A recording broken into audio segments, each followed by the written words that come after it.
The millionaire CEO entered the wrong room on a cruise ship and was shocked to see the woman he once loved with two identical twin children. But before we dive into the full story, let me know where you're watching from and what time it is. Now subscribe to the channel and let's get started. Nicole stood in the bustling cruise terminal with her heart beating in her ears. Her hands felt clammy as she clutched 3 tickets and guided her 7-year-old twin boys through the crowd. She had spent the past year scrimping and saving for this trip, determined to create the kind of memory that might make up for all the questions about their father she could never quite answer. Overhead, the intercom announced departure times, and the twins, their sandy blonde heads swiveling in every direction, couldn't contain their excitement. "There it is, Mom!" cried one of them, pointing through the glass wall at the immense white cruise ship anchored in the harbor. His brother stood on tiptoe and let out a gasp of amazement. It was exactly the reaction Nicole had dreamed of seeing on her children's faces, and for a moment, their excitement settled the anxious flutter in her chest. She reached into her purse, quickly checking her phone to confirm that her account wouldn't be overdrawn from this last-minute expense.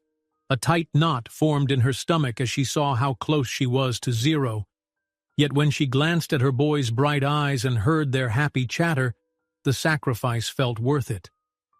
She discreetly locked her phone and smiled, putting on the confident face she always wore for them. A few yards away, a black sedan pulled up to the curb. Out stepped a tall man with silver-gold hair, dressed in a tailored suit, his polished shoes clicking on the pavement. Jared. He strode forward with practiced ease, ignoring the stares of curious onlookers. An assistant followed closely behind, muttering about schedule changes and cabin arrangements. Jared nodded, only half listening. He was here for a business deal that promised to expand his empire across international markets, and nothing could be allowed to go wrong. The twins fidgeted by Nicole's side as the line moved forward. She didn't have time to notice the man in the suit skipping the line to enter through a private VIP lane. Her focus was on getting the boys on board without losing track of luggage or passports. Finally, they reached the registration counter, where the boys hopped from one foot to the other in anticipation. Nicole tried to force away the lingering anxiety and replaced it with a determined smile. Inside, the ship was even more impressive. Gleaming floors, soaring ceilings, and vibrant decor surrounded them. Nicole guided the boys through the reception area, following the signs for passenger cabins. The children pointed at every shimmering detail, from chandeliers to oversized porthole windows, while Nicole's heart fluttered at the thought of how much it must have cost to build a floating palace like this. In a different corridor, Jared stepped into his spacious stateroom, a suite that opened onto a private balcony. He nodded approvingly at the polished furniture and the tasteful art on the walls. His assistant was droning on about a meeting room mix-up. They'd have to confirm with the onboard staff which suite was designated for tonight's big discussion. The possibility of confusion irritated Jared, but he set his jaw, determined to keep everything in order. He had no idea that just a few decks away was the woman whose memory still lurked at the back of his mind, attached to old guilt and missed opportunities. Nicole and the twins found their cabin on a lower deck. It was small, but the bright bedspreads and a circular window that revealed the vast expanse of water made the space feel cozy. The boys scrambled to pick their beds, bouncing on the mattresses with gleeful giggles. Nicole reminded them to be gentle. There were other passengers around, but truthfully she loved seeing them so excited.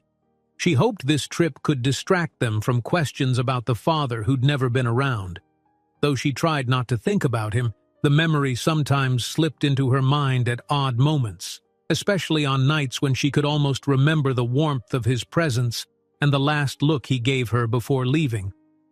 Shaking off that old hurt, she helped the twins unpack a few essentials, folded away their clothes, and led them to the ship's upper decks to explore. Upstairs, the boys stood in awe at the giant water slide twisting above the pool. They rushed to the edge, watching vacationers splash around as a live band played near the bar. Nicole reminded them not to lean over too far, and they promised to wait until later, once they'd settled in. From across the pool area, Jared walked by with his phone pressed to his ear, discussing the final points of his upcoming meeting. He was too deep in conversation to notice the mother and two children laughing together by the railing, and Nicole, turning away from the pool to rummage in her bag for sunscreen, never lifted her head to see who had just passed. A cool ocean breeze flowed over the deck as evening approached, and Nicole decided to take the boys to the buffet. She figured filling their bellies with something hearty would help them sleep well after such an exciting day. They found an open table among the crowd. The aroma of various cuisines drifted through the air, and the twins' eyes lit up at the sight of trays loaded with colorful desserts. Nicole made them promise to eat dinner first, before indulging in sweets. At a different corner of the same buffet area, a woman was whispering excitedly to a friend. "They say some big-shot CEO is on board," she said, glancing around as if she might spot him at any moment. Nicole caught bits of the conversation but dismissed it. She was too busy helping the boys pile noodles, chicken strips, and veggies onto their plates. After dinner, Nicole guided them back through the corridors to their cabin. The ship had begun to move, and the gentle sway under their feet made the twins laugh as they tried to keep their balance. Once inside, Nicole helped them change into pajamas, then tucked them in. The moon shone through the little porthole, illuminating their soft blonde hair as they drifted off, still talking about the pool and the water slide. She lingered by the window, letting her thoughts wander to the father they never knew. It had been so many years since she'd felt that sense of hope and heartbreak all in the same breath. With a heavy sigh, she closed the window's curtain and kissed each boy's forehead. They were safe and happy right now, and for her that was all that mattered. Meanwhile, Jared left his suite on the upper deck, phone in hand, glancing at the typed text from his assistant, a final reminder of the room number for that critical meeting. He tried to focus on the negotiated terms they'd discuss, but his mind kept wandering to a sense of restlessness he couldn't name. The corridor stretched in front of him, and he strode forward, lost in thought, not noticing the details around him. As fate would have it, Nicole stepped out of her cabin at the same time, heading to pick up extra towels for the boys from a nearby storage area. She kept her gaze on a small notepad where she'd scribbled a list of items she still needed. Her hair was slightly disheveled from putting the kids to bed, and she moved quietly so as not to wake them if they were drifting off. They walked toward one another, the gentle hum of the ship's engines in the background. A staff member rolled a cart of linens between them, forcing each to move aside. The moment passed in an instant, and neither looked up. Jared continued down the corridor, phone buzzing. Nicole glanced at her watch, anxious to return to the twins. They got within a few steps of each other, still wrapped up in their own worlds, then kept going in opposite directions without a second glance. The air around them felt charged, though neither could say why. The ship's soft overhead lighting flickered momentarily, but neither noticed that either. From a distance, Jared and Nicole passed each other in a corridor, too absorbed in their own thoughts to notice. The air sparks with unrecognized tension. Their worlds are about to collide. Nicole awakened the next morning with a lingering sense of unease, as if some strange dream had tried to pull her into the past.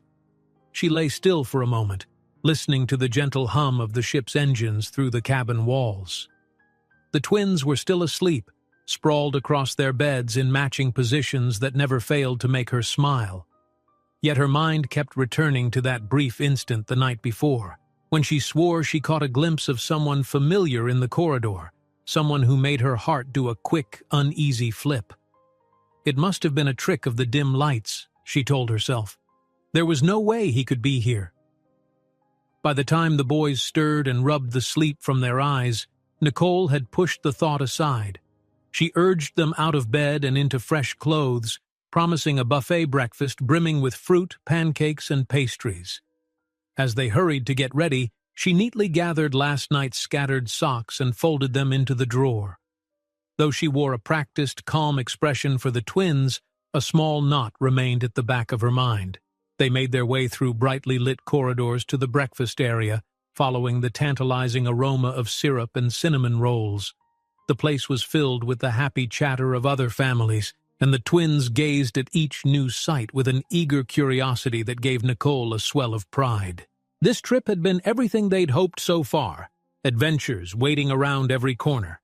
She guided them through the buffet line, helping them pick out balanced meals. For each waffle drizzled with chocolate sauce, she made sure there was a piece of fruit on the plate too. On the far side of the same dining hall, Jared sat with a cup of coffee going cold in front of him. His mind raced as he scanned an early morning email about the changed schedule for tonight's meeting. His key business partners were docking at the next port, and he was supposed to finalize some major points. A wave of frustration washed over him. It felt like every plan he made got shuffled at the last minute.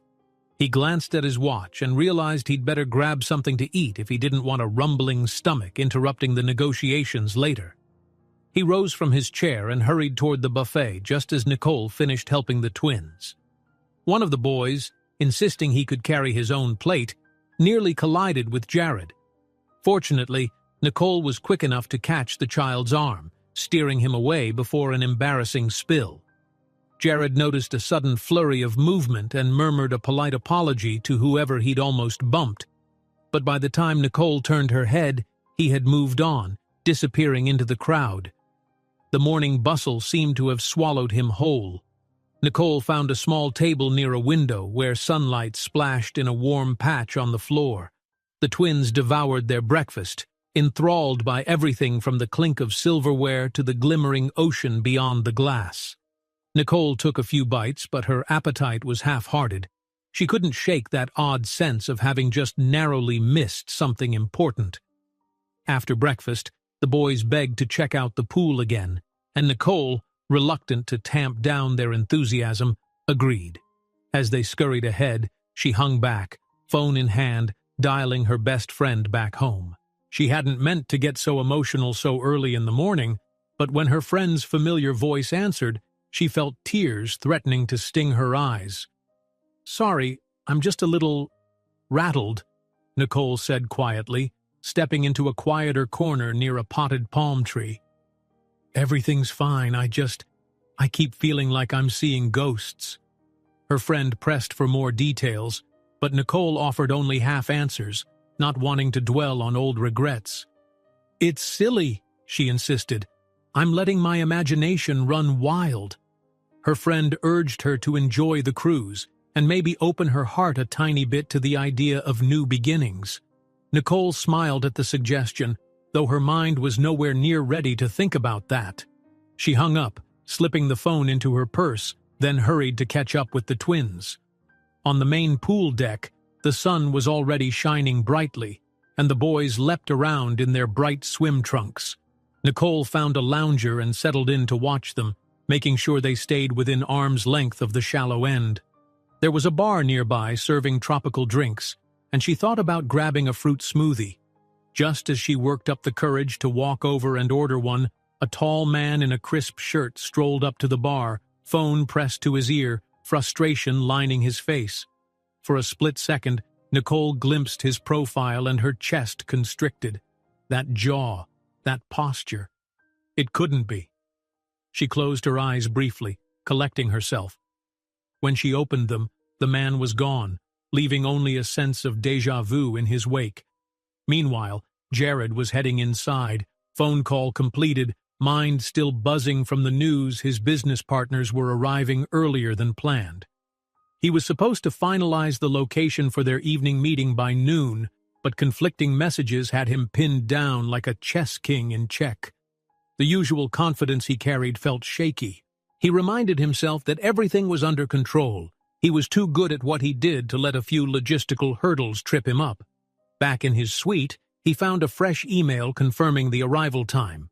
His main associate, a sharp-minded woman who rarely let anything slide, noted that the wrong room number had been attached to their official itinerary. Jared sighed, making a mental note to rectify the cabin numbers. He scribbled them down on a piece of paper, determined not to confuse them further. Then he double-checked his business folder. Little did he know how one typo could lead him directly into a confrontation with the life he'd left behind. That afternoon, The twins discovered a small arcade and game room below deck. Nicole's attempts to limit spending were put to the test as they eagerly tried out every machine. She handed them tokens one at a time, with gentle reminders that these cost real money. Guilt flickered in her chest. She wanted them to have fun without worrying about finances, but she also needed to be careful. Eventually, she steered them out of the arcade, promising they could return another day, perhaps for just a bit longer.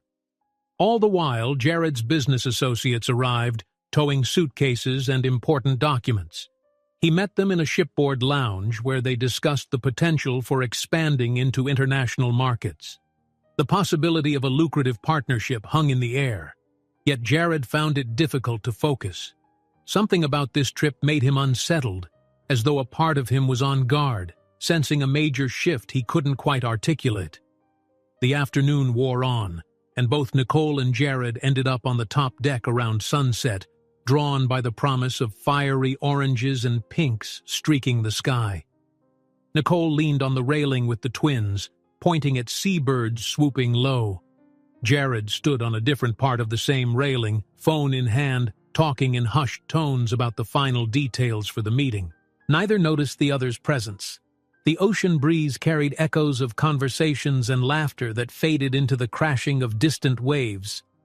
Later that night, Nicole tucked her kids into bed, reading them a short, whimsical story about a sea captain discovering a hidden island.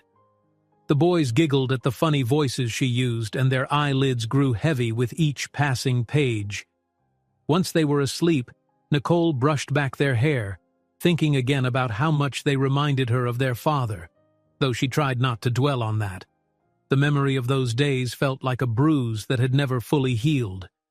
In his suite, Jared wandered the corridors one last time before turning in. He gazed at the slip of paper in his hand with the meeting details, a hastily written cabin number circled in ink. He had just gotten off a call with his assistant, who confirmed tomorrow's schedule. They had also texted him about verifying the assigned suite for an informal nightcap with the partners. Jared nodded, assured he had the right location. But the quiet voice in the back of his mind wondered if everything might somehow go wrong. Before he could second-guess himself, he checked the small watch on his wrist. It was late, but he felt compelled to finalize a few points. If that meant stepping into a cabin meant for business, so be it. He strode purposefully down the hall, rehearsing a short speech in his head about the synergy of their new partnership. His footsteps sounded loud against the muted carpet, and the hum of the ship's engine vibrated all around him. His heart quickened, not with fear, but with that familiar rush of adrenaline he always felt before closing a deal. If only he knew what waited behind that door.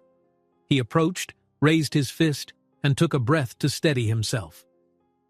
Late at night, Jared confidently marches toward a cabin door, Nicole's, with the number scribbled on his note, about to knock and step in without suspecting anything. Jared turned the doorknob with quiet confidence, a folder tucked under his arm. The corridor behind him hummed with the distant sounds of air conditioning and the faint murmur of late-night conversations. He was sure this was the correct cabin for the informal business discussion his assistant had arranged.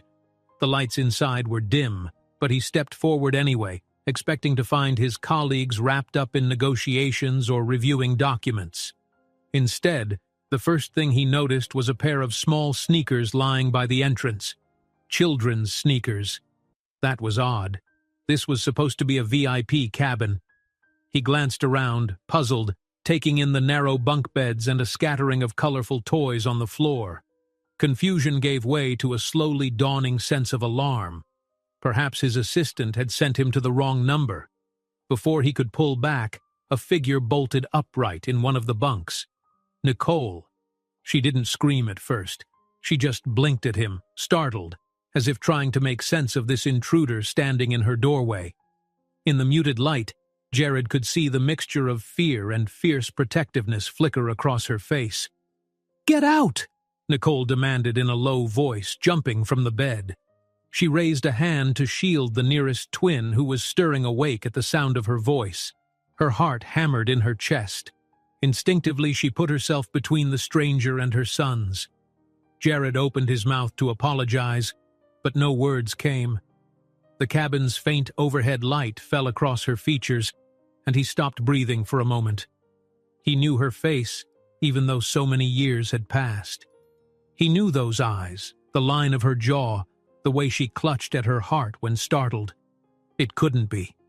Nicole's shout gained volume now that she registered exactly who had burst in.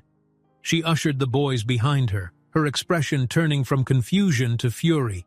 "What are you doing here?" she hissed. "How dare?"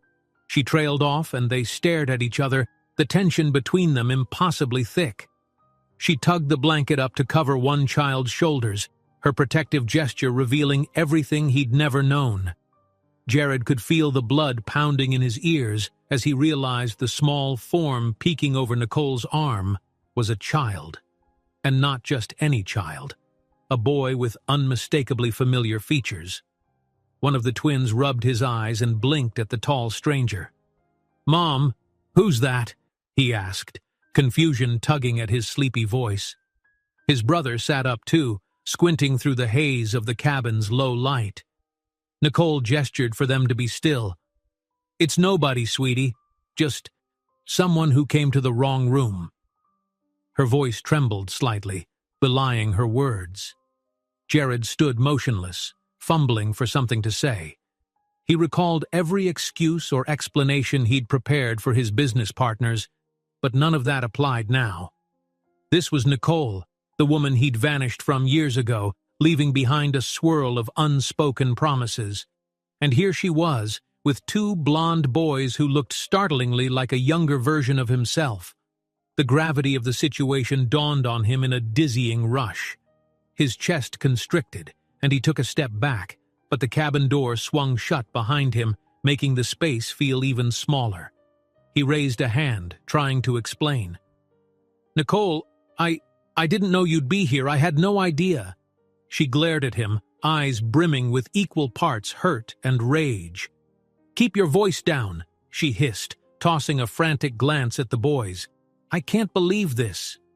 He swallowed hard, looking from her to the children. They seemed groggy with sleep, but alert enough to sense their mother's panic. One of them looked directly at Jared with an uncanny curiosity. It was like peering into a mirror from the past. The older twin yawned. "Mom, is it morning?" he asked, yawning again. "Is something wrong?" "No, honey," Nicole soothed, softening her tone for her son's sake. "Everything's fine. Go back to sleep." But everything was far from fine. Jared's head spun with questions he couldn't quite shape into words. Were these boys truly his children? How old were they? 7, maybe. That would match the timeline from when he left for that business trip and never returned. A cold sweat broke out along his hairline as realization sank in. Nicole shook her head, forcibly guiding Jared back toward the door. "I want you gone," she whispered, her voice tight with desperation. "Now!" He let her push him outside into the corridor, too stunned to resist. She quietly shut the door, then turned to face him, the muted hallway lights revealing every ounce of anger on her face. "You have no right," she said through gritted teeth. "No right to barge in here in the middle of the night."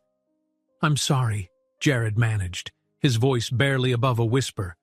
"This was a complete mistake. I thought I was heading to a business meeting and then—" Nicole's eyes flashed. "A mistake? That's one way to put it." She looked ready to unleash years of pent-up words, but then she glanced at the closed cabin door, remembering her kids were just a few feet away. A security guard appeared at the far end of the hallway, alerted by Nicole's raised voice. He approached with caution, eyeing Jared's expensive attire and Nicole's trembling frustration. "Is everything all right here?" he asked, arms folded over his chest. Nicole crossed her arms, inhaling sharply. "We're fine. This passenger came to the wrong room, that's all." Jared nodded, still somewhat dazed. "Yes, completely my fault." The guard gave them both a skeptical look, but Nicole's fierce expression dissuaded him from prying further. "Very well, ma'am," he said politely, then turned to Jared. "Sir, let's keep noise levels down. Other families are trying to rest." Jared nodded again, absently adjusting his collar. "Understood." With that, the guard left, though he glanced back once more with a suspicious tilt of his head. As soon as he was gone, Nicole pressed her back against the closed cabin door, arms wrapped protectively around herself. She looked at Jared like she wasn't sure whether to scream or cry, or both. "How did you even get on this ship?" she finally asked, her voice trembling. "After all these years, why now?" He opened his mouth to respond, but no immediate answer made sense. In truth, he was reeling. He had never expected to see her again, let alone discover she had two boys who might be his.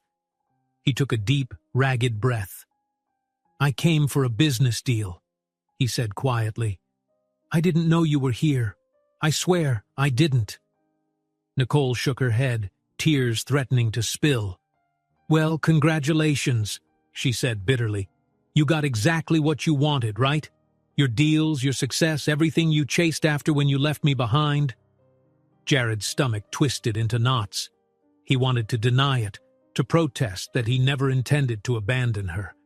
But the hallway lighting cast stark shadows across her face, and he could see the pain there, etched by years of struggling alone. I didn't know," he repeated lamely, voice wavering. "I didn't know about them." She pursed her lips, silent for a moment as though she might say something else. Then she shot him one last devastating glare before stepping inside. "Just stay away," she spat, closing the door firmly in his face. He stood there for a moment, staring at the polished metal of the door handle, his thoughts tangling in frantic circles. Then he heard a soft footstep behind him. His assistant had come looking for him, confusion written across her face as she took in his disheveled state. "Sir? What happened? The others are waiting in the lounge. Are you all right?" He forced a nod, turning and walking away from Nicole's cabin with heavy steps. The assistant followed, asking questions, but he wasn't ready to answer. His mind was consumed by the image of those two small boys and how much they looked like him at that age. Back in his own suite, he locked the door and collapsed into a chair, burying his face in his hands. Memories of Nicole, the warmth of her laughter, and the promise he'd once made to return all crashed over him. He hadn't kept that promise, and now she might never forgive him. He took a shuddering breath, recalling how the twin who'd woken up stared at him with the same curious brown eyes Jared saw in the mirror every morning. Sleep refused to come. Each time he closed his eyes, he imagined those children, how they might have grown from tiny infants to the bright-eyed boys he glimpsed tonight. And all he could hear was Nicole's trembling voice telling him to stay away. He couldn't just walk away from them, not this time. His assistant texted, asking if he was all right. He glanced at his phone but didn't answer. 1,000 questions battled in his mind. Where would he even begin to make amends? For years, Nicole had apparently raised the twins alone. Anger, guilt, and a fierce surge of protectiveness swirled together, leaving him feeling off balance. As dawn crept closer, he still hadn't closed his eyes. The city lights in the distance sparkled across the water. "They might be mine," he whispered, voice echoing faintly in the quiet cabin. The thought both terrified and electrified him. He stood by the window, looking out at the endless dark sea, knowing his life had just changed forever. "They look exactly like me." Morning light crept through the edges of the curtains in Jared's suite, revealing dark circles beneath his eyes. He had drifted off only for moments here and there, haunted by the vision of Nicole's shocked face and the sight of those twin boys who looked so much like him. When the sun finally rose, he gave up on sleep altogether and left his cabin for a walk around the deck, hoping the crisp sea air would bring him some clarity. He found a quiet spot near the ship's bow where few other passengers ventured at such an early hour. Leaning against the railing, he stared at the shimmering waters and wondered how his world had flipped so suddenly.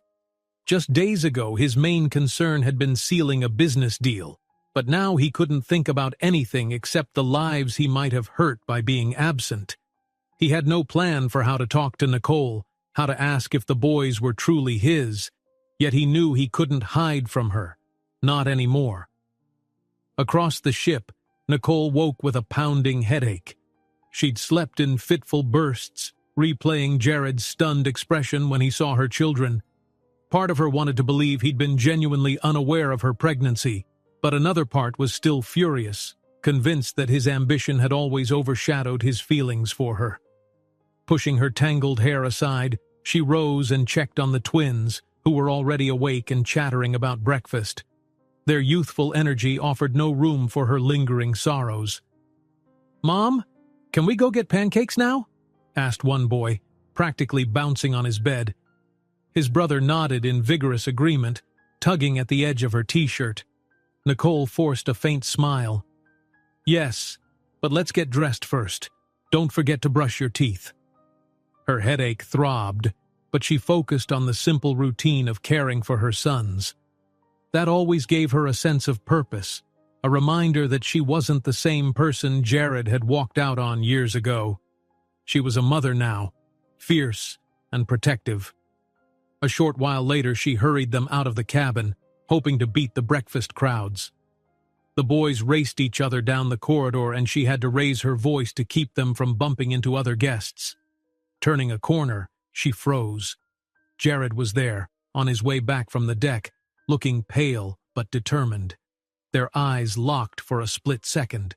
He started to speak, but before any words came out, Nicole grabbed each twin by the hand and swerved past him, mumbling under her breath for him to leave them alone. She didn't want a scene in front of her children.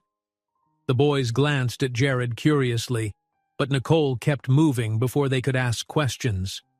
Jared watched them disappear around the corner, his heart sinking. He could still see how one of the twins' curious gaze lingered on him, like a half-recognition. That momentary spark pained him more than he cared to admit. Sighing, he tucked his hands into his pockets and made his way back to his suite, trying to prepare for a conference call with his business partners. But the conversation turned into a blur of market projections and contract clauses. His mind refused to focus. He kept picturing Nicole's face, the tight set of her jaw, and the way she'd protectively steered the boys away. Later that morning, Nicole found a moment to slip into one of the ship's restrooms alone while the twins were at a supervised kids' activity. She locked herself in a stall, bracing her palms against the smooth walls, letting out a shaky breath. A wave of memories washed over her. The night Jared announced he'd be leaving for a short-term opportunity, the tears she held back when he promised he'd return soon, and the mixture of heartbreak and anger when weeks turned into months without so much as a call. She never wanted to feel that helpless again. Now, seeing him stand there, looking as unsettled as she'd ever seen him, reopened wounds she thought had scarred over. By midday, the sun was bright above the ship's top deck. Crowds gathered near the pool, children laughed, and staff offered drinks decorated with little umbrellas. Nicole tried to avoid Jared, but they seemed doomed to cross paths on a vessel with limited hiding spots. Eventually, Jared caught her stepping out onto a quieter section of the deck. He stood near the railing, blocking her path. "Nicole," he said, voice raw. "Please, I just want to talk." She paused, back stiffening. "Why would I talk to you? I think we've both said enough already." He swallowed, his gaze flicking to a passing couple who eyed them curiously. "I'm sorry. I don't want a public scene either. Can we step aside for a moment?" She hesitated, glancing over her shoulder to ensure the twins weren't around. Satisfied they were safely occupied elsewhere, she nodded grudgingly and followed him to a shaded corner near some lounge chairs. The ocean stretched out in every direction, their only witness the distant line of the horizon. "Nicole," he began, resting his hand lightly on the railing, "I need you to know I had no idea about them." Her eyes blazed. "How convenient. You leave me without a word, never check back, and then you show up claiming ignorance. It's too late for that." He shook his head. frustration evident. I never meant for things to go this way.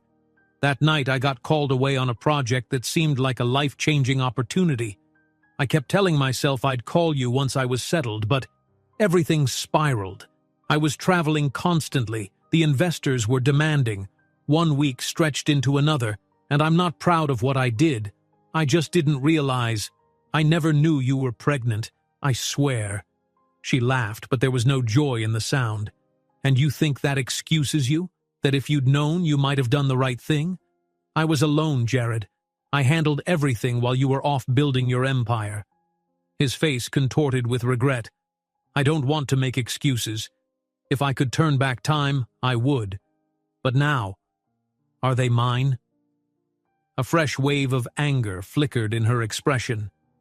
They are mine, she said icily. I don't know if I want them to be yours at all. You lost that claim when you walked away from me. He exhaled, shoulders slumping. I understand you're angry. You have every right to be. But you can't expect me to vanish again now that I know. I can't just pretend none of this happened. Nicole's eyes filled with tears she refused to let fall. Don't you dare! Don't you dare start talking about fatherly responsibilities when you've been absent for 7 years. The boys don't know you, and they're perfectly happy without you. He wanted to reach out, to offer some small comfort, but he could see in her trembling stance how close she was to unraveling. I never got the chance to be anything else, he whispered. I'm sorry. She turned her head away, silently composing herself. Well, maybe you should have thought of that before you vanished. Her voice was brittle. Now I don't know how to protect them from having their hopes shattered. I won't let you hurt them like you hurt me. The words struck him harder than he cared to admit. He tried to speak again, but she brushed past him, ending the conversation.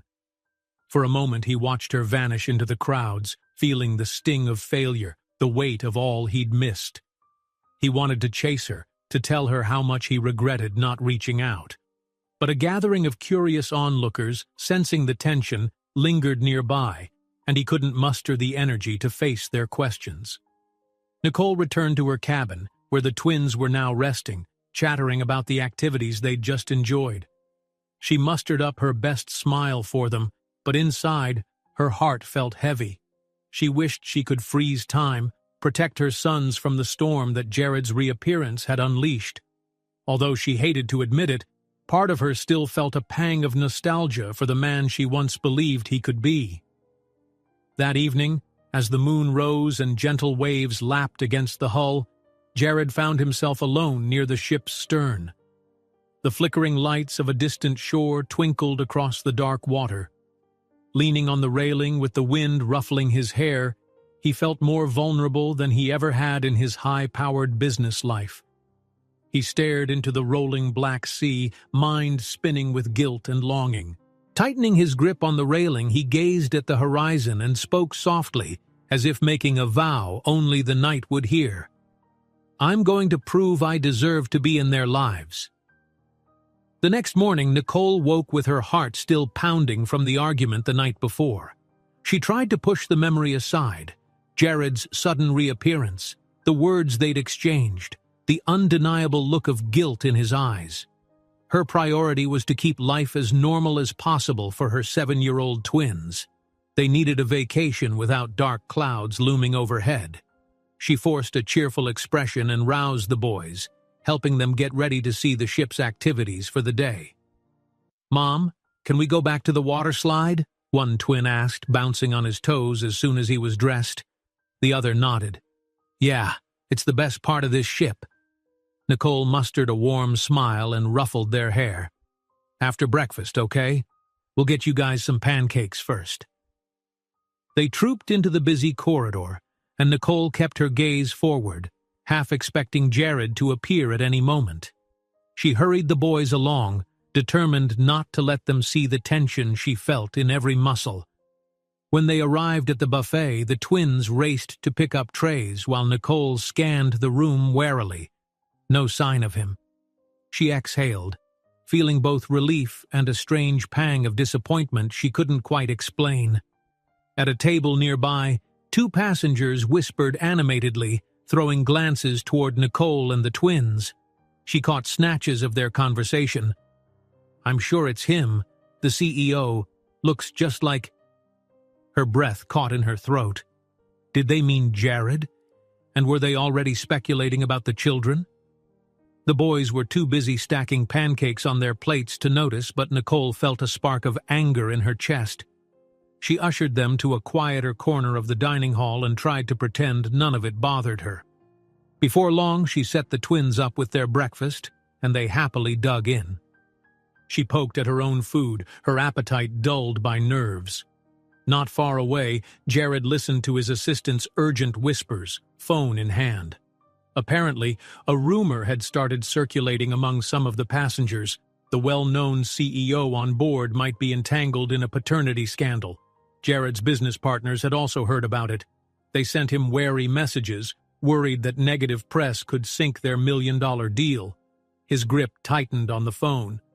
The last thing he wanted was for Nicole or the twins to become fodder for gossip. He hadn't even confirmed the truth himself. Still, he was no stranger to rumors and paparazzi. He knew how vicious they could be. He tore his eyes away from the phone when he glimpsed Nicole guiding the boys to a corner table. She looked tired, shoulders stiff. Guilt flared in him again. He wanted to fix this, but he also had to be cautious. For now, he decided to sit on the opposite side of the buffet, giving her space.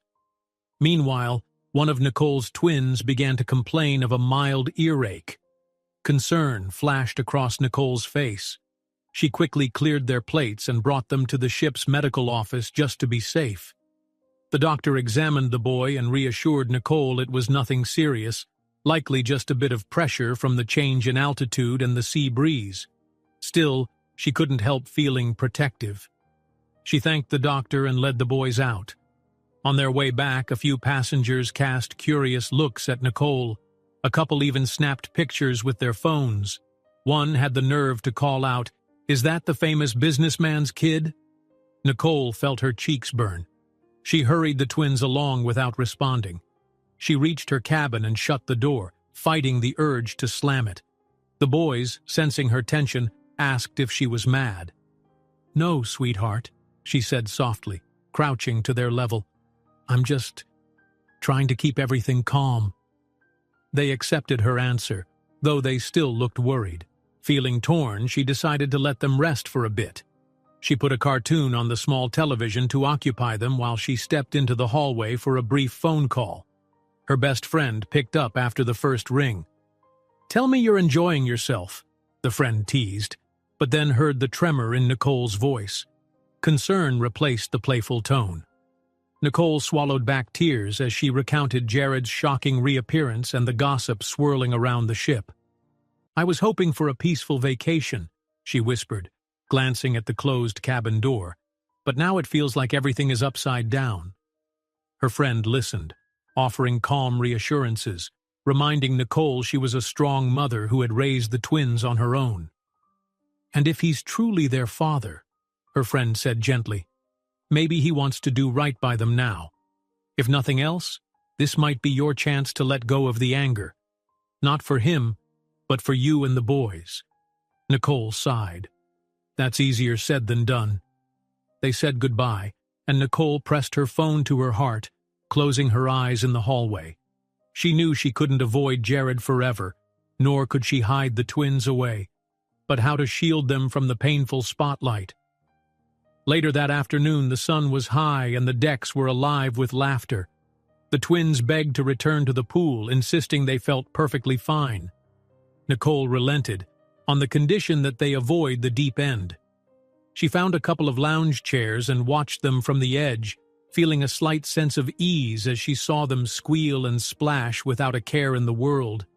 It was a small reminder of why she'd chosen this trip in the first place, to bring joy to her children. While the boys played, whispers continued around the pool area. Nicole could sense eyes on them, and she overheard mutters like, "He has to be the dad," or "The resemblance is uncanny." Each word felt like a thorn jabbing at her nerves. Jared arrived not long after, having just gotten off a tense call with one of his investors. He spotted Nicole, seated with sunglasses perched on her nose, arms crossed over her chest in a defensive posture. The twins were in the water, oblivious to the quiet storm of gossip swirling around them. Jared wavered, unsure whether to approach. In the end, he hovered nearby but kept his distance, reading the signals that Nicole wasn't ready for more confrontation. Then, a curious older woman emerged from the pool, adjusting her goggles, and struck up a conversation with Nicole about the twins. In a well-meaning but forward manner, she mentioned seeing them around the ship. "They're just adorable. And they look so much like that handsome CEO fellow. You must be—" Nicole's jaw clenched. She cut the woman off with a polite but firm smile, offering no details. As the woman walked away, Nicole felt the back of her neck prickle with anger. She glanced around and found Jared's gaze locked on her from across the deck. For a moment, their eyes held a silent plea, neither wanting this spectacle, neither knowing how to stop it. By late afternoon, the tension had ramped up enough that Nicole decided to retreat. She called to the twins, promising they'd come back for more pool time tomorrow. They traipsed behind her, drying off and yawning. She guided them down a corridor toward the elevator that would take them to a quieter dining area for an early dinner. That was when she spotted someone aiming a small camera in their direction, pretending to fumble with a cell phone. She hurried the boys into the elevator, heart pounding. Was it her imagination, or was someone actually following them? That evening, after dinner, she tried to keep the twins entertained with a simple board game in the cabin. Their cheerful banter soothed her, but a nagging worry lingered. Suddenly they heard a commotion outside. She peered through the peephole and saw a cluster of people in the hallway, each trying to get a glimpse of something or someone. Deciding it was safer to stay put, she kept the door locked, focusing on a bedtime story for the twins. Her stomach twisted with anxiety over how quickly rumors can escalate. Around 9 o'clock, she took the boys for one last walk near the deck. The moonlit ocean was calmer now, and many passengers had retired to bars or lounges. It was in this quieter moment that Nicole thought she could finally breathe without worry. Just a mother with her children, enjoying the rolling waves. That was when a flash of light made her jerk backward. A small pop sounded, like a camera shutter. A stranger, holding what looked like a tourist's camera, stood a few feet away, snapping photos in rapid succession. She caught the glint in his eyes, excitement at having caught her off guard. Her mind registered the shocking reality. This was no accidental souvenir photo. It was aimed directly at her and her twins. A paparazzo disguised as a tourist snaps a photo of Nicole and the twins. The flash startles Nicole, who realizes their private lives may soon be fully exposed. The very next morning, Nicole's phone lit up with a series of messages from her best friend back home. Each one was punctuated with exclamation points and concerned emojis. Confused, Nicole stepped into the small bathroom of her cabin for privacy and opened the links her friend had sent. One led to a social media post featuring a photo taken the previous night. Nicole standing on the deck with her sons, a bright camera flash illuminating their surprised faces. The headline declared, "Mystery woman and her twins linked to elite CEO aboard luxury cruise." Her heart pounded as she scrolled through the post. Comment after comment speculated that the boys belonged to Jared, the wealthy businessman rumored to be on the same ship. Some online sleuths had already matched the children's faces to Jared's childhood photos, which circulated among fans of financial gossip columns. Nicole felt nauseous. She had tried so hard to keep her kids out of the spotlight, and now strangers on the internet were picking apart their resemblance to a man they'd never even known. She jumped at a sudden knock on the bathroom door. The twins were calling her name, asking if she was all right. Forcing a steady breath, she slipped the phone into her pocket, stepped out, and mustered her best reassuring smile. "I'm fine," she said softly, giving them each a gentle hug. They didn't need to see those headlines. They deserved to be children, free of the world's prying eyes. But the ship's energy had changed. At breakfast, Murmurs followed Nicole everywhere. A few bold passengers snapped pictures from their phones, pretending to focus on something else. Nicole lowered her gaze, steering the twins through the crowded buffet line, wishing she could shield them with an invisibility cloak. "Mom," one boy whispered, tugging her sleeve, "why are people looking at us like that?" She pressed her lips together. "They're just curious," she answered softly. "Ignore them, okay?" He nodded uncertainly, but confusion clouded his face. His brother clutched Nicole's hand, as if sensing something was wrong. Jared, meanwhile, had awakened to the same viral posts, forwarded by his frantic assistant. He saw the photos, read the speculative comments, and felt his stomach lurch. His business partners, well aware of the rumors swirling online, now pressed him to take control of the narrative before negative press ruined their delicate deal. They demanded a statement, one that would deny paternity or confirm it as long as it halted the brewing scandal. Leaning against the wall of his suite, Jared raked a hand through his hair. He couldn't stomach the thought of publicly denying the twins. But how could he confirm anything if Nicole wouldn't even speak to him? If he said they were his without her blessing, he risked pushing her away entirely. Torn between his obligations and his conscience, he left his assistant's calls unanswered, stuffed some documents into a portfolio, and headed out in search of Nicole. He found her in the corner of a lounge area, where she was trying to calm one of the twins. The child looked upset and a bit pale, perhaps reacting to all the unwanted attention.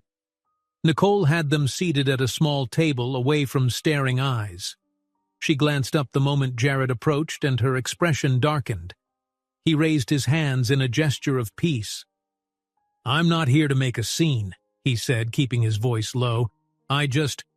She got to her feet, sending the twins to the other side of the lounge to watch an aquarium display. Then, crossing her arms tightly, she turned to Jared. "Look what you've done," she hissed. "They're all over the internet now, and I can't even take them to breakfast without people gawking or snapping pictures." Anger and guilt flared in Jared's eyes. "I never wanted this," he answered, matching her low tone. "The photos leaked before I could do anything about it." "Really? And I suppose your fancy business deal isn't your top priority anymore?" Her voice dripped with bitterness. He winced. "I'm not here to talk about the deal. I'm here to figure out how to stop this from hurting you and the kids." Nicole's gaze flicked to where her sons were standing, huddled close. "If you want to help, then convince everyone to leave us alone. Or just get off the ship, vanish into the wind again like you did before." Jared clenched his jaw. "I can't leave. You know why?" She shook her head, eyes burning. "I'm done talking, Jared. Now if you'll excuse me, I need to keep my children safe." He tried one last time. "Nicole, please." But she brushed past him, calling the boys over and taking them swiftly toward the exit. Onlookers had begun whispering again, phones angled at them in a not-so-subtle manner. Jared rubbed the bridge of his nose, frustration building.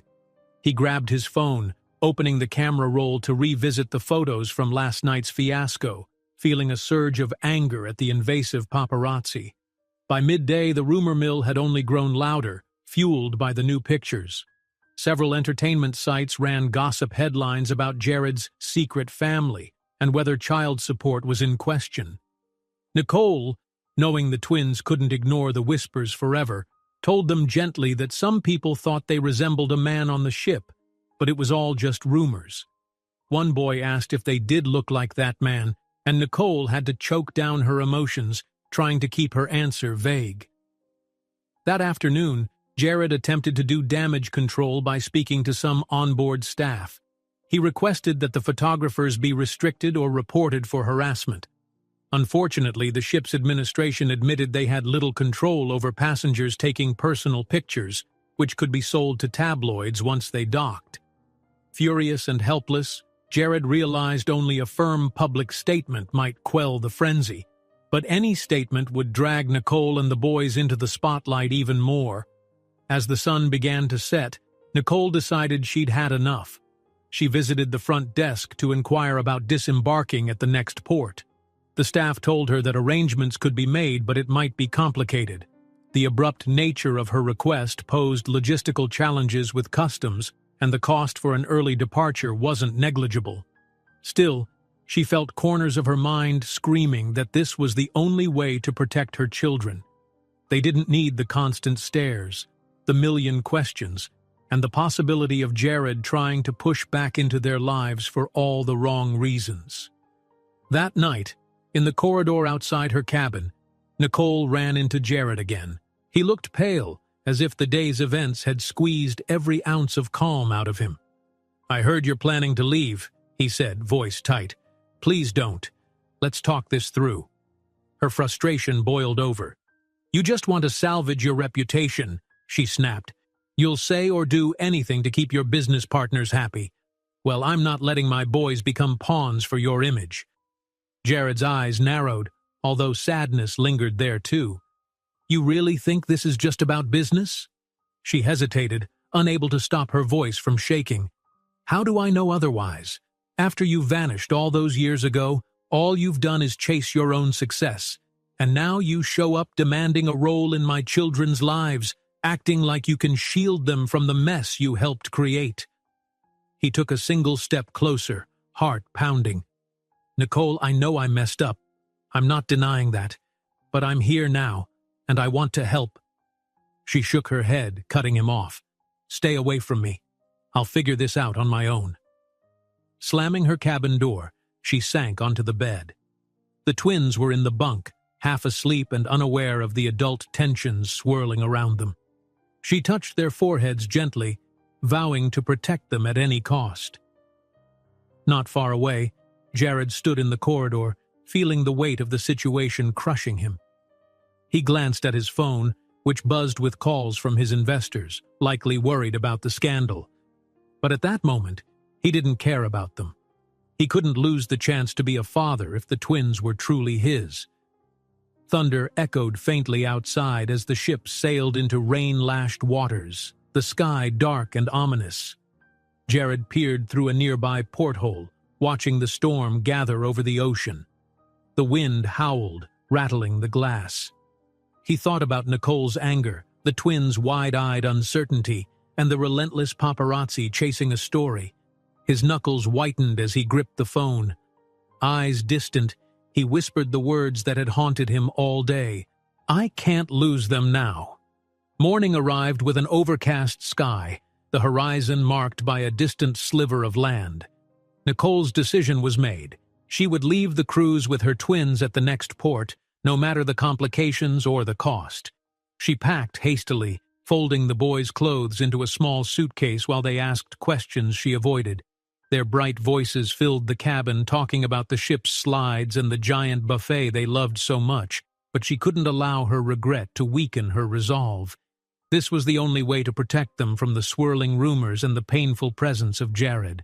She ushered the boys through the corridor, their rolling suitcase bumping along the plush carpet. The ship's announcement system crackled, informing passengers that they would dock soon. Nicole clutched a small stack of papers, her request for early disembarkation, signed by the ship's administration, plus some proof of identification the port authorities required. Though expensive and inconvenient, she was certain it was the right choice. She led the twins to the gangway where a few other passengers were lining up to exit briefly for shore excursions. Nicole, however, intended not to return. Her heart pounded as the line inched forward.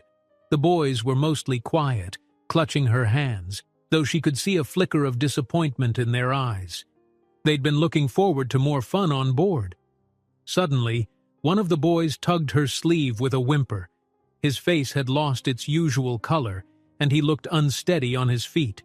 Before Nicole could speak, he doubled over with a violent wave of nausea. Alarmed, she crouched down, pressing a hand to his forehead. It was hot. Her throat tightened. "Sweetheart, are you okay?" she asked gently, trying to keep the rising panic out of her voice. The boy could only shake his head, tears forming in his eyes. Nicole felt her stomach twist. This was more than simple nerves. The line shifted, and the staff member at the checkpoint beckoned her forward. She debated forcing themselves onward. Maybe there was a medical clinic at the port. But the closer she looked at her son's pale face, the more she realized she couldn't drag him through immigration forms and a lengthy disembarkation process in this state. A wave of protectiveness overcame any plan she'd made. She scooped him into her arms, pivoted away from the line, and hurried back inside the ship. The onboard infirmary was a short walk from the gangway. By the time Nicole arrived, the boy was trembling against her, complaining of a piercing headache. The medical staff directed her to one of the examination rooms, quickly taking his temperature and asking questions about his symptoms. Nicole answered in halting bursts, trying to comfort her other son as well, who looked anxious and close to tears. Word spread quickly through the ship's grapevine, and within minutes, a tall figure appeared at the infirmary door. Jared. Nicole's heart lurched at the sight of him. She opened her mouth to send him away, but all she managed was a tense exhale. Her sick child moaned, drawing her attention back to the exam table. "What happened?" Jared asked, voice low, stepping closer. His face looked stricken with worry. Nicole's expression was rigid, though tears threatened to fall.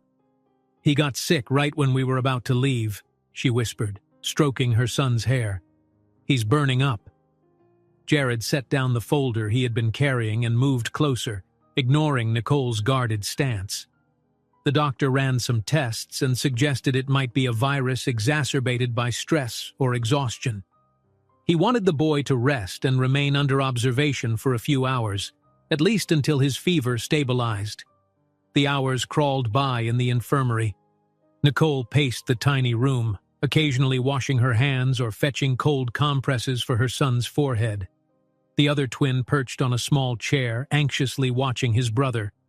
Jared lingered near the door at first, uncertain if Nicole would let him stay. But when she didn't usher him out, he approached the boy and offered a hesitant, comforting smile. The child blinked up at him, confused but too tired to protest. Once the doctor stepped out to fetch medicine, Jared gently took a cup of water and pressed it to the boy's lips, encouraging him to sip. Nicole watched from the corner, arms folded, her protectiveness warring with the faint gratitude that she didn't have to handle this alone. After what felt like an eternity, the fever broke. The doctor confirmed that the boy was stable enough to leave, but advised more rest and minimal stress. Nicole let out a shaky sigh of relief, tears glinting in her eyes. For a moment she turned to Jared, feeling that everything she carried alone had become unbearably heavy. While the doctor wrote instructions on a notepad, Jared bent down to the child's level. "You scared us for a minute, buddy," he said softly. The boy looked at him with sleepy eyes, and Jared held the water cup again, helping him drink. Nicole stood a few steps away, arms still crossed but posture less rigid than before. "You should take him back to your cabin," the doctor advised gently. "Keep an eye on his temperature and give him these drops if it spikes again." Nicole nodded, aware that the chance to leave the ship at the port had passed. The gangway was closed to new departures, and she realized her child's health took absolute priority. Maybe it was foolish to run from everything. Maybe she had to deal with this situation in a more direct way, even if that meant letting Jared stick around for a while longer.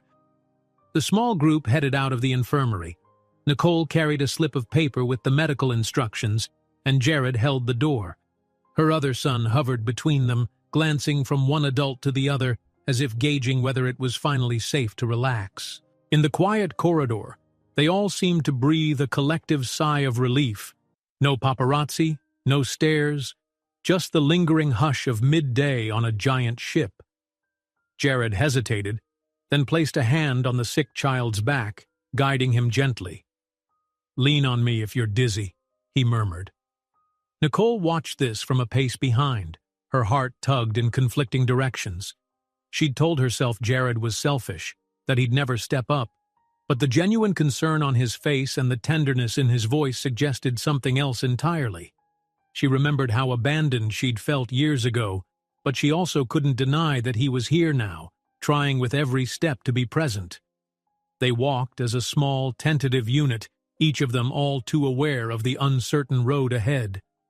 Nicole felt her guard slip just a fraction, enough to let her see that maybe Jared wasn't purely the ruthless CEO she had convinced herself he was.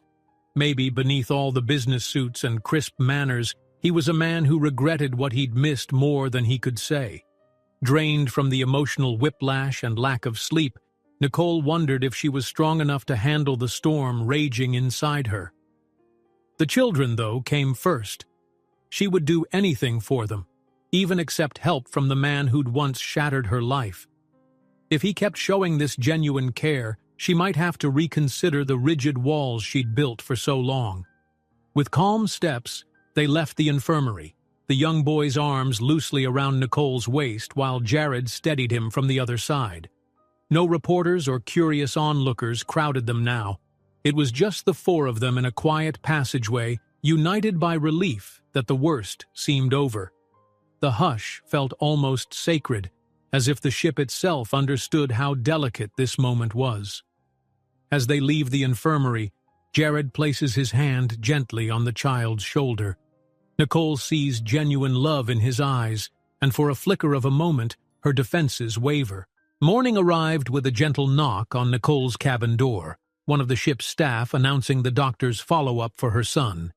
She thanked the crew member quietly, turning to see the twins already awake. The boy who had fallen ill appeared much better, though still a bit pale. She wanted to be sure he was cleared for any activities and free of lingering fever. Her other son hovered near his brother, relieved to see him looking more alert. They made their way through the corridor, and Nicole kept a protective arm around the recovering twin. Yesterday's turmoil still weighed heavily on her, but she pushed the worry aside to focus on her child's health. They entered the ship's infirmary, where the same doctor greeted them with a kind smile. After a brief checkup, temperature, a glance at the boy's eyes, a question or two about how he was feeling, the doctor nodded approvingly. The fever had fully subsided, and it seemed the worst was over. Outside in the hall, they nearly bumped into Jared. He had come to ask the medical staff for an update. The concern etched on his face looked all too genuine. The moment his eyes landed on the recovering child, a flash of relief passed over his features. "How's he doing?" he asked gently, falling into step beside them. Nicole hesitated, then answered with grudging civility. "He's better. The doctor just cleared him." Jared gave the boy a warm smile. "That's great news. You must be starving. Think you can manage some breakfast?" The child nodded shyly. Nicole noticed how her son seemed neither afraid of Jared nor entirely comfortable yet, more like a cautious curiosity. Slowly, she realized it might be helpful if Jared came along, at least so the twins wouldn't feel the same tension that had filled the air since he'd reappeared. So, when Jared offered to guide them to a quieter dining area, she said nothing in protest. They found a small restaurant on one of the upper decks, less crowded than the main buffet. Jared managed to secure a corner table by the window where sunlight streamed in on the polished wood. Nicole settled the boys on one side while she and Jared sat on the other. A few heads turned, curious to see the mother and twins who had been the talk of the ship, but fewer cameras pointed their way here. One of the twins, the healthier one, asked for chocolate milk, eyes bright with excitement. The other boy, though not entirely recovered, managed a small smile when Jared made a silly face, mimicking the slow, hungry approach of the pancake monster. For a brief moment, a flicker of normalcy graced the group. Nicole felt a pang in her chest watching Jared amuse the children. She fought back a swirl of conflicting emotions, bitterness for the years she'd raised them alone, anger that the rumors had overshadowed the vacation she'd scrimped and saved for, and a guilty hint of relief that Jared was finally stepping up, if only for a short time. She couldn't decide which feeling was stronger.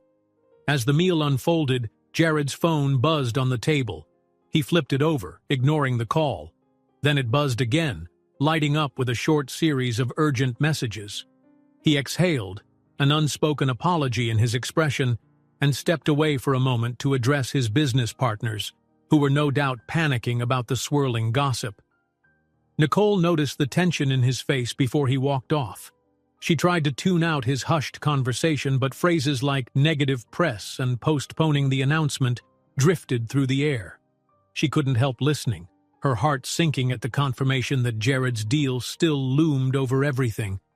When Jared returned to the table, she couldn't keep the frost from her tone. "Sounds like your big business arrangement is causing you trouble." He offered a tight nod.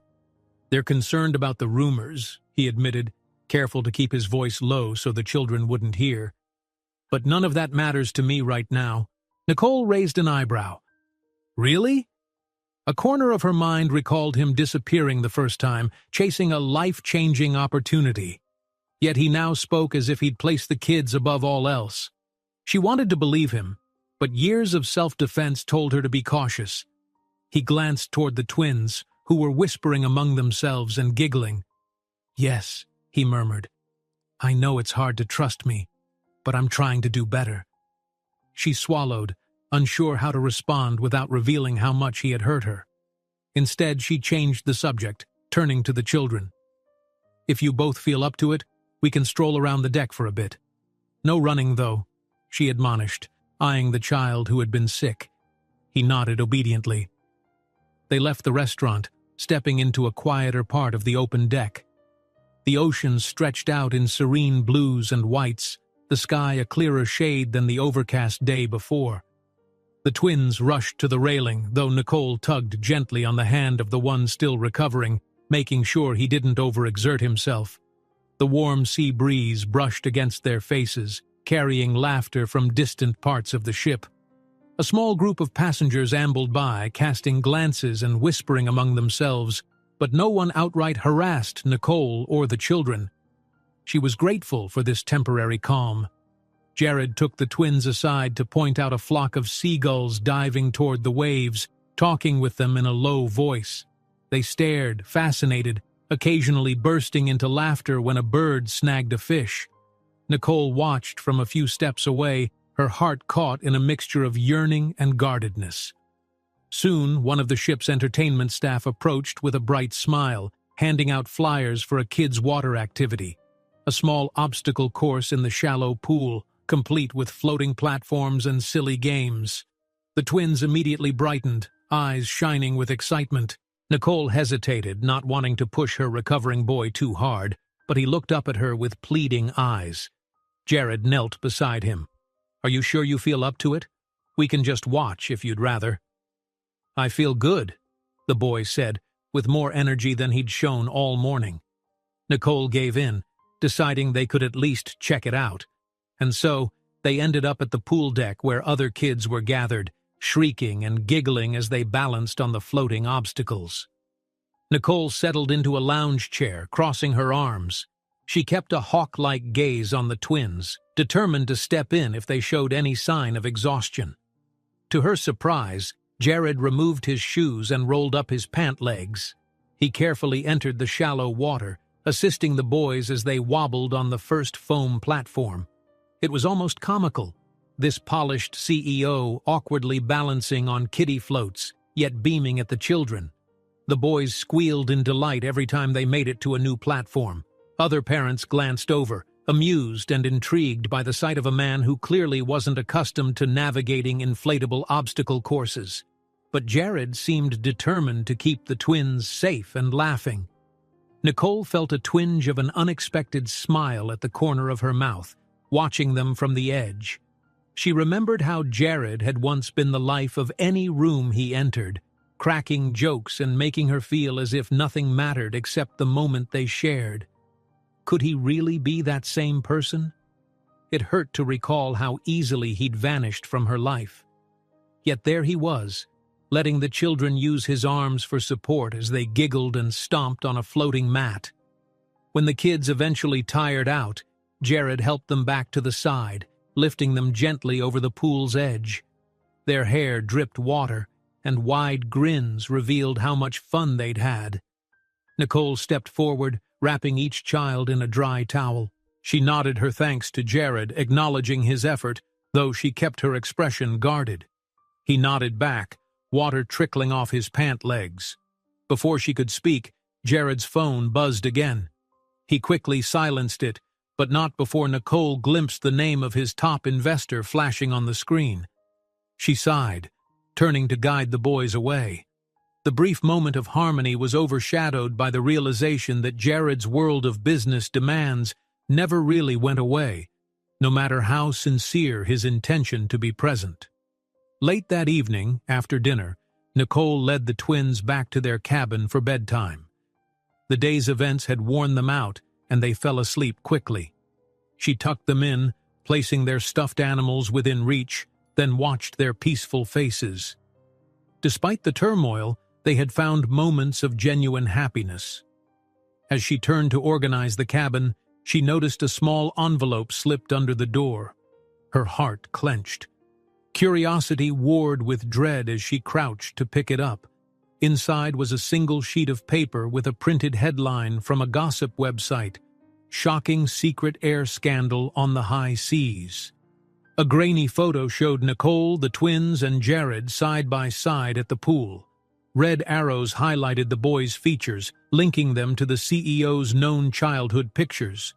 A lump rose in her throat. She couldn't escape it.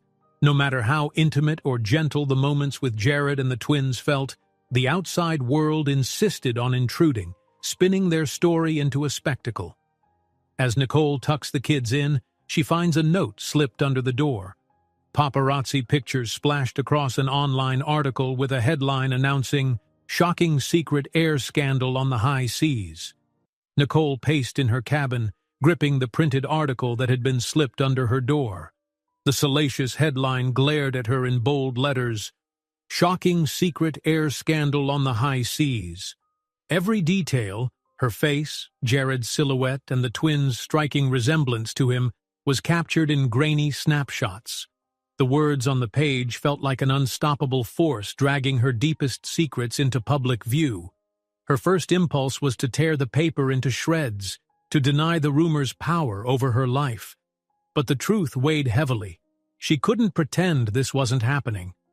Despite wanting to shield her boys from the world's relentless gaze, the rumors had already reached a boiling point. She sank onto the small couch, pressing a hand to her forehead. Outside, the steady hum of the ship's engines seemed louder than usual, like a low chorus to her restless thoughts. Even though the twins slept peacefully in the bunks, Nicole couldn't find any semblance of calm. For their sake, she forced a breath and tried to regain control. A soft knock broke the stillness. She opened the door a crack to find Jared standing there. He looked tense and conflicted, as though he'd spent the last hour debating whether to come. "I saw the article," he said quietly, stepping in just enough so they could speak without waking the children. "This is getting out of hand." She let out a shaky exhale. "That's putting it mildly." He glanced at the bunks. The boys were curled under the blankets, oblivious to the storm raging around them. Turning his attention back to Nicole, Jared lowered his voice. "My partners, they're pushing me to make a public statement. They think if I stay silent, it'll only fuel more speculation." Nicole's lip trembled with anger. "So you want to deny them, publicly?" He shook his head vehemently. "No, I can't do that. I won't. But I also can't claim them without your permission. I'm stuck." Her throat felt tight. She remembered all the times she'd laid awake, wishing he would come back and at least acknowledge his child. Children, as it turned out. But now that he was here, everything felt more complicated than the day he'd left. "You think some press conference will magically fix this?" she asked, bitterness creeping into her voice. "You'll just stand there, tell the world these kids might be yours and expect it to blow over?" Jared's gaze flicked to the bunk bed again. "I don't expect it to blow over. I'm just trying to protect them. If we don't address it, the rumors get worse. People will say whatever they want, and the kids will be hounded." For a moment, they stared at each other in the soft glow of the cabin's nightlight, the hum of the air conditioning filling the silence between them. Finally, Nicole closed her eyes. "I don't like this, but I don't have a better plan." He nodded, something like relief in his expression. Tomorrow I'm going to call a press gathering in one of the ship's event lounges. Just a handful of journalists, hopefully. I'll say the truth, that there's a strong possibility they're mine. Nicole's hand trembled on the doorknob. And what if the kids get dragged into it? Cameras, questions. I'll insist they're not to be interviewed or photographed, and I won't reveal anything private about you or them, just an acknowledgement so we can stop the speculation. She scoffed softly. You think you can control the media that much? No, he admitted, but it's better than letting them run rampant with their own conclusions. Nicole pressed her lips together. She hated the idea of any statement, but hated the current chaos even more. Fine. Do what you have to. I won't attend. She tried to close the door, but Jared gently stopped it. I'm truly sorry, he whispered. I never wanted any of this. I just want to do right by you and them. A moment of raw pain flickered in her eyes. We'll see, she said, then shut the door. The next morning, Nicole woke to the twins stirring, excited about a new day on the ship. She kept her face composed, trying not to betray the whirl of anxiety in her stomach. If Jared was going to make a public announcement, it would likely happen around midday when the press had set up. Nicole longed to keep the children as far from the cameras as possible, but she couldn't hide them away in the cabin forever. After breakfast, she guided the boys to a small activity room where staff offered games and arts and crafts. They were thrilled to try out painting and clay modeling, giving Nicole a short window to slip away and check if Jared had indeed gone through with his plan. Part of her wished he'd back out, but she knew he wouldn't. A swirl of curiosity, dread, and reluctance pulled her along the corridors toward the main event lounge. Sure enough, she reached the doors to find a small knot of reporters and curious passengers gathered inside. Microphones stood at the front of the room, and Jared, tall, eyes set with determination, was speaking quietly with a staff member. He held a folded piece of paper, likely notes for the statement he intended to read.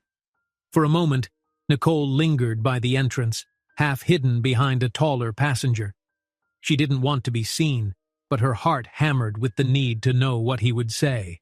Perhaps she owed it to herself and the twins to hear his words firsthand. Jared stepped up to the small podium, clearing his throat. The whispers in the room died down. Bright lights from camera phones and a couple of actual cameras focused on him, casting sharp shadows across his face. The expression he wore was serious, tinged with vulnerability.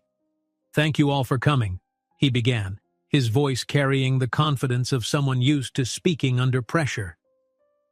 "There's been speculation that I might be the father of 2 young children on this ship. Until now, I've said nothing, but the rumors have grown invasive and hurtful to the family involved."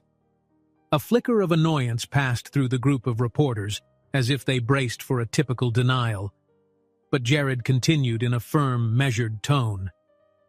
"I want to make it clear that there is a strong possibility these children are mine. Although I've only recently learned of their existence, I take full responsibility for my past mistakes." He paused, swallowing, and Nicole could see the tension in his shoulders. "Until paternity is confirmed, I ask for privacy and respect for the mother and the children. None of them deserve the scrutiny or speculation that's been forced upon them." A wave of murmurs rippled through the crowd. Flashbulbs popped, capturing Jared's composed but emotional statement. One bold reporter in the front row raised her hand. "Are you claiming them publicly because of your business deal? Is this just to protect your company's image?" Nicole's heart clenched. This was exactly the kind of question she'd feared. Jared looked the reporter straight in the eye. "No. My business deal is secondary. This is about doing what's right for a potential family I never knew I had. The children come first." A hush fell over the room as he finished. Another reporter asked if he planned to undergo a DNA test. Jared nodded, acknowledging that step would come soon. Then he glanced toward the door, toward where Nicole stood, half hidden in the shadows, pulse thrumming in her ears. Their eyes met for an instant. In that, Nicole watched from the back of the event lounge, half concealed behind a taller passenger. Jared stood at the podium, shoulders squared, speaking into a cluster of microphones. A hush had settled over the small crowd of reporters and curious onlookers. The last camera flash faded, and stillness held the room. "I want to make it clear that there is a strong possibility these children are mine," Jared declared, glancing down at the paper in his hand for just a heartbeat. "Although I've only recently learned of their existence, I take full responsibility for my past mistakes. Until paternity is confirmed, I ask for privacy and respect for the mother and the children. None of them deserve the scrutiny or speculation that's been forced upon them." A ripple of surprise passed through the gathering. Some reporters had clearly expected a denial. Others scribbled hurried notes. One raised her hand, stepping closer. "Are you making this statement because of your multi-million-dollar business deal? Is it just damage control?" Nicole felt her stomach clench at the question. This was her exact fear, that Jared was only stepping forward to preserve his reputation. She could see from his tense expression that he recognized the weight of his next words. He locked eyes with the reporter. "I'm doing this because it's the right thing to do," he replied, voice calm. "Yes, I'm also negotiating a significant business partnership, but my priorities shifted the moment I realized there might be 2 children out there who need their father." Murmurs spread across the lounge. A few cameras flashed again, capturing the earnest set of his jaw. Another reporter asked about DNA testing. Jared confirmed that step would come as soon as logistically possible, given they were at sea. Then he glanced toward the entrance. For a fleeting moment his gaze found Nicole, half hidden in the shadows. The intensity in his eyes seemed to steady him, as though her presence reminded him whom he was truly doing this for. A tall man in a crisp polo shirt, clearly a photographer, shouted from the back, "So you admit you were a deadbeat dad until the tabloids outed you?" Jared's jaw tightened. "I admit I made mistakes. I never knew Nicole was pregnant. But that's not an excuse. I should have kept in touch. If it turns out these boys are mine, I'm committed to making up for lost time." A sea of questions swelled. People clamored for details, some wanting to know if he planned to pay child support, others demanding the mother's identity. Jared held up a hand, calmly stating he would disclose no personal information about Nicole or the twins to protect their privacy. He politely thanked everyone for respecting that boundary and stepped away from the microphones. 2 ship security staff moved in to manage the crowd. Nicole felt her heart pounding as the lounge erupted in a flurry of camera clicks and urgent whispers. She slipped out quietly, eager to avoid being caught in the wave of attention. The last she saw, Jared was shaking a few reporters' hands while politely refusing further comment, his expression grim but resolute. She made her way back to the corridor, where she stopped by a large porthole. Sunlight streamed through onto the polished floor. Her hands trembled as she placed them against the cool metal railing, trying to collect her thoughts. Even though she'd strongly resisted the idea of a public confession, something about hearing Jared speak so openly tugged at her heart. Lost in thought, she almost didn't notice him approaching. He had managed to extract himself from the reporters and now stood a few steps away, looking shaken by the intensity of the press conference. Nicole turned to face him, uncertainty simmering in her eyes. "Did you hear everything?" he asked quietly, wiping perspiration from his brow. She nodded, swallowing against the lump in her throat. "Yes," she said, voice taut with emotion. "I wasn't sure if you'd actually go through with it." He let out a tired breath. "Honestly, neither was I. But I meant every word. I can't pretend those boys aren't my responsibility." He paused, catching himself. "Our responsibility, if you'll let me." She studied him for a moment, grappling with her own doubts. "People are still going to talk," she murmured. "They'll want interviews, pictures. They won't let this go easily." "I know, but if we stand together we can control the narrative or at least protect the kids," Jared answered softly. He hesitated, then added, None of this matters if you won't have me anywhere near them. I don't want to force my way in." Nicole took a moment to peer out the window, the ocean's vast expanse reminding her how small their problems might seem in the grand scheme of things. Yet they consumed her world entirely. She turned back to him, arms folded.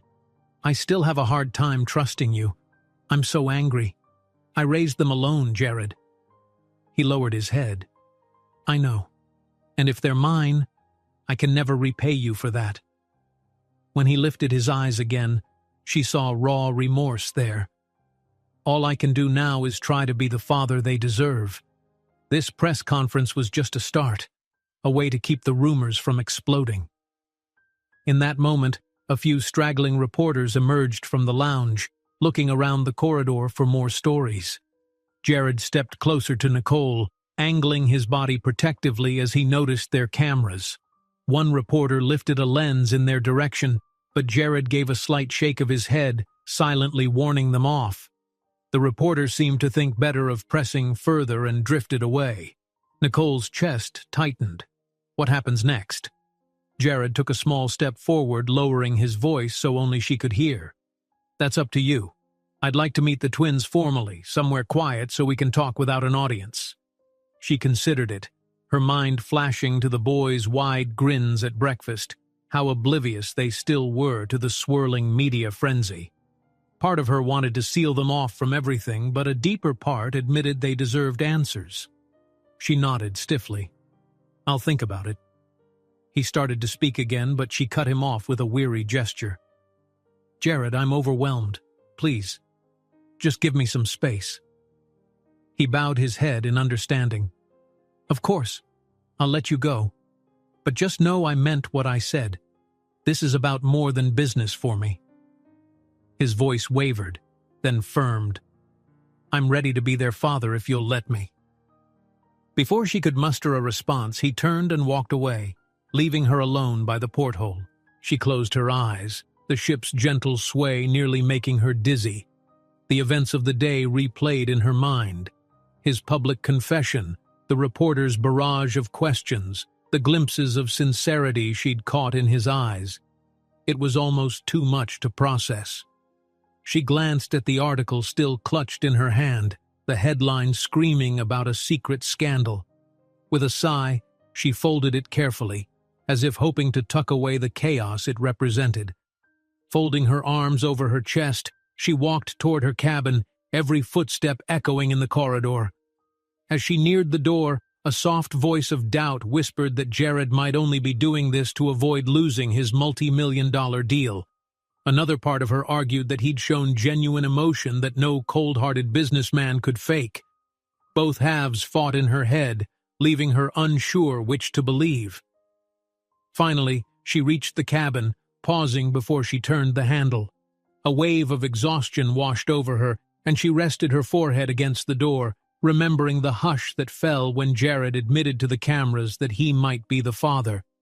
Could he truly be doing it all for her and the twins, risking his own business reputation?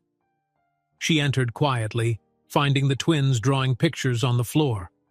They looked up, beaming. She forced a smile, ruffling their hair as she settled onto the small couch. Their questions about the press conference would come eventually. For now, she let them show off their doodles of dolphins and colorful sunset skies. As the ship's overhead speakers announced evening events, she realized how little time was left for secrecy. Rumors might keep growing. Maybe Jared had the right idea, to face it head-on rather than wait for it to explode further. She glanced at the bunk beds, imagining how different life could be if she accepted his help. But could she handle it if he broke their hearts? Outside, the corridor quieted, and the twins began to tire. She tucked them in for the night, whispering lullabies she had made up during her years of single motherhood. Then she slipped into the hallway to stand alone, thinking about the day's ordeal. The hush felt like a fragile gift, giving her space to breathe and reflect. She noticed Jared approaching from the opposite end, no reporters in sight this time. He looked as though he wasn't even sure if he should come closer, yet something in her gaze must have drawn him in. He took a tentative step forward, waiting for her to say something. All the questions burning in her mind condensed into a single moment of truth. She swallowed hard, recalling every word from his public confession. Taking a breath, she met his eyes, her voice barely above a whisper. "Are you really doing this for us?" Nicole stood in the corridor, arms folded, eyes flicking from Jared's uncertain expression to the softly lit doorway of her cabin. The muffled sounds of her twins stirring within seemed to punctuate the silence. Her question still hung in the air. "Are you really doing this for us?" Jared inhaled slowly. He looked tired, darker circles under his eyes, tension pinching the corners of his mouth. Yet there was a warmth in his gaze that made Nicole's heart flutter with a conflicting mix of hope and wariness. "Yes," he said softly. "I won't pretend I'm not worried about my business deal, but if it all fell apart tomorrow, I'd stay here with you and the boys. That's where my priorities are." She studied him, her guard still firmly in place. For so long she had raised her children alone, nursing anger and resentment. To trust him again felt like stepping onto shifting sand. She opened her mouth to reply but found no words, only a tightness in her chest. Instead, she nodded once and gestured for him to follow her into the cabin. The twins were sitting up in their bunk beds, yawning and rubbing their eyes. Seeing Jared enter, they exchanged curious glances, as if uncertain how to greet him. Nicole stood beside them, smoothing the rumpled sheets. "He wants to talk to you two," she murmured. Jared approached slowly, heart hammering. He crouched to be at eye level. "Hey guys," he began, voice gentle. "I know you've seen me around the ship, and I'm sure you've heard things. People saying I might be your dad." The boys looked at each other, then back at him. One of them fiddled with a small stuffed dolphin, the other clutched the edge of the blanket. The first spoke with a shaky curiosity. "Are you?" he asked, eyes big and uncertain. Jared swallowed. He glanced up at Nicole, who offered no rescue. This was a conversation only he could navigate. "I don't know yet," he said honestly, "but I want to find out. More important, I want to be here for you, both of you. Whether I'm your dad or not, I care about you." A quiet settled in the cabin. The children looked to their mother, seeming to read the tension in her posture. Nicole's expression remained guarded, but a flicker of tenderness passed across her face. She gently placed a hand on each twin's shoulder. "I know you have questions," she said. "I do too. But for now, he's going to spend some time with us, if that's okay." The boys nodded, one braver than the other. "Can he come with us to the top deck later?" the bold one asked. "There's a big family event there today." Jared's shoulders relaxed a fraction, and a hint of a smile touched his lips. "I'd love to, if your mom says it's all right." Nicole could hardly believe this was real. She remembered the bitter tears she'd cried after his abrupt departure years ago, how she'd learned of her pregnancy alone, how she'd worked 2 jobs at times to keep things afloat. Yet here he was, offering the one thing she'd once yearned for him to give. No apology could erase the past, but maybe a genuine effort in the present could mend the future. "Fine," she said quietly, feeling her own heartbeat steady. "Let's go see what kind of family event they've planned." A short while later, the 4 of them stepped onto the upper deck. Music played through the loudspeakers, and a mini carnival-like atmosphere reigned near the central pool. Children lined up for face painting, while parents sipped tropical fruit drinks. Colorful streamers twisted in the sea breeze, and staff members dressed as friendly mascots danced to upbeat tunes. Nicole watched the twins dart forward to investigate a booth offering balloon animals, but this time they both looked back to make sure Jared followed. He did, smiling like he couldn't quite believe he was part of it all. Nicole hung back a moment, letting them have space. She couldn't ignore the stares some passengers gave, although the presence of cheering families made it easier to blend into the lively scene. Turning her eyes to the horizon, she exhaled, letting the ocean wind clear her thoughts. Perhaps it was time to let go of the anger chaining her heart, not for Jared's sake, but for herself and for the children. A flash of a camera reminded her that rumors still lurked. Yet she saw that Jared's press conference had at least changed the tone of people's whispers. They watched him guide the twins to a game booth, exchanging laughs and earning tickets for small prizes. Instead of prying eyes, some onlookers gave them gentle smiles, as if moved by the notion of a separated family coming together. Nicole felt a hush of gratefulness. It wasn't perfect, but it was calmer than before. When the twins insisted on trying a ring toss game, Jared knelt beside them, demonstrating how to angle the small rings for the best chance. The younger twin flung a ring that soared off in the wrong direction, prompting giggles. Jared fished a token from his pocket for another try, unwavering in his patience. Nicole found herself smiling too, a warmth spreading through her as she saw how naturally Jared coached them. Finally, the boys scampered off to exchange their game tickets for prizes. Nicole stepped closer to Jared, her voice just loud enough to be heard over the music. "Thank you," she said. "I never expected you to jump in like this." His eyes flicked to hers, bright with emotion. "I'm just trying to show you I'm serious," he said. "I know it'll take more than a day of games." She swallowed. "It will. But this is a start." They lingered by the railing, content to watch the twins compare their little toys, cheap plastic figures that meant the world to them. A staff member on a microphone announced there would be a brief gathering in 15 minutes at the deck stage, some kind of awards for the day's activities, followed by a short reception. Families gathered in groups, and Nicole felt the twins tug at her hand, wanting to get a good spot near the front. Suddenly, Jared's phone vibrated in his pocket. He frowned, glancing down, recognizing his business partner's number.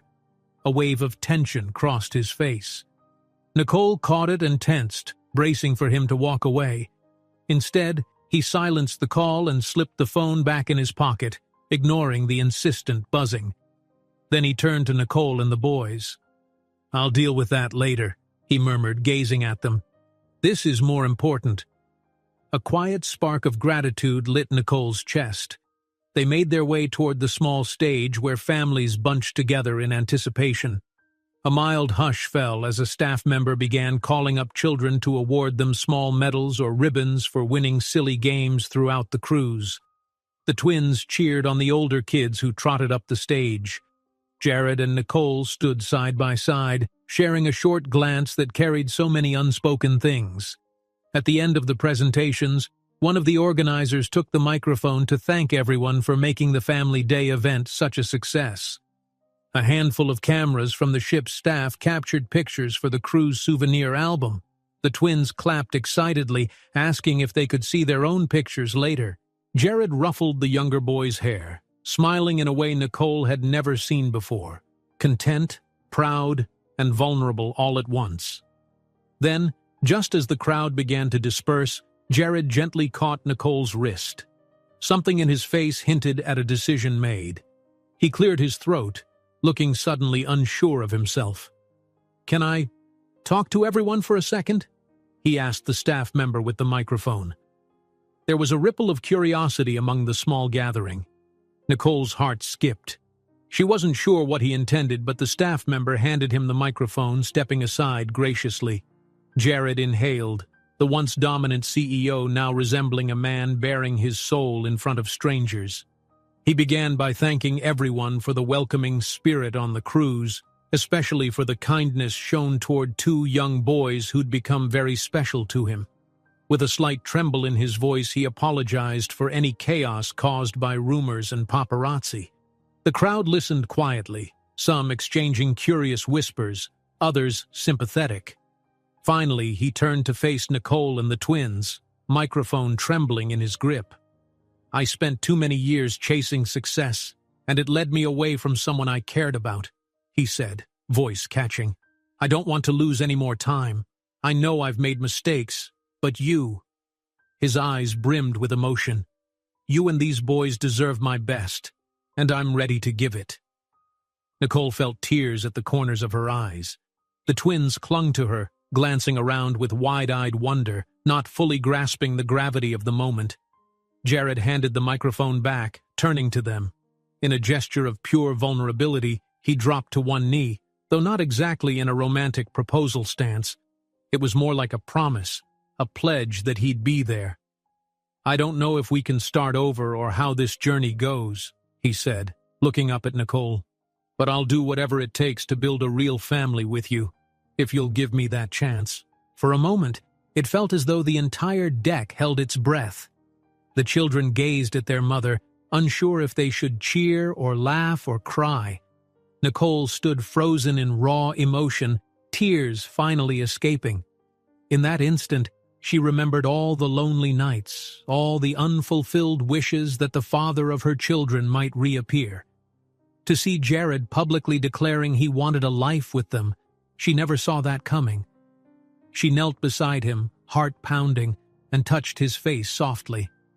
"I'm scared, but I'm willing to try," she managed, voice shaky. The twins let out little whoops of excitement, hugging each other and then clinging to their mother's side. The onlookers broke into applause, some snapping pictures, but the moment felt strangely private, as though only the four of them existed. Jared stood, pulling Nicole into a brief embrace, then stooped to place a reassuring hand on each twin's shoulder. They looked at him, eyes shining, finally realizing that maybe, just maybe, they had a father willing to be in their lives. Later, after the applause died down and the crowd dispersed, news reached Jared that his investors had decided to continue with the deal, evidently touched by his genuine display of priorities. He seemed almost relieved, yet oddly indifferent. He had found something far more important than money or corporate praise. They stayed on that deck until sunset, the four of them leaning on the railing, watching the ocean shimmer. For the first time in years, Nicole felt an unfamiliar optimism growing inside her. The path ahead wouldn't be simple, but at least they were stepping onto it together. As the cruise finally docked, Nicole and Jared stood at the railing, arms around the twins. Nicole breathed in the sea air, reflecting that true wealth isn't found in money, but in the love and unity they have finally rediscovered. If you enjoyed this story, don't miss the next one. Just click on the screen.